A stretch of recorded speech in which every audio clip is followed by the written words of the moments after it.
ஊர்ல மாடு கண்ணுலாம் எப்படி அப்பத்தா இருக்குது? இதெல்லாம் நாளைக்கு சரித்திரத்துல வரும். எனக்கு செலவு வைப்பாங்க, ஸ்டூடெண்ட்ஸ் எல்லாம் நோட்ஸ் எடுப்பாங்க. என்னது மாட்டுக்கு கண்ணு தெரியலையா?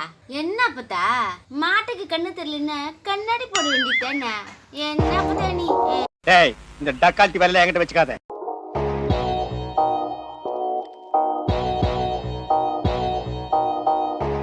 என்ன சித்தி கசராங்கண்ணி கீரை கிடைக்கலையா?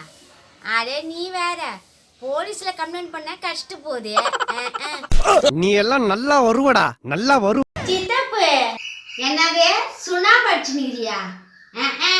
பொண்டாட்டியா தான் அடிக்க முடியல, சுண்ணாம்பியாச்சும் அடி. பொண்ணை பக்கத்துனா பொறுக்கிய பத்து விட்டுருக்காங்க. அத்த நம்ம வீட்டு செடி கொடிலாம் எப்படி அத்த இருக்கு? என்னது பூச்சி அடிச்சிச்சா? நீ திருப்பி அடிக்க வேண்டியதானே அந்த பூச்சை. இவர் பெரிய பிஸ்தா, பாதாம் பருப்பு, முந்திரி கொட்டை.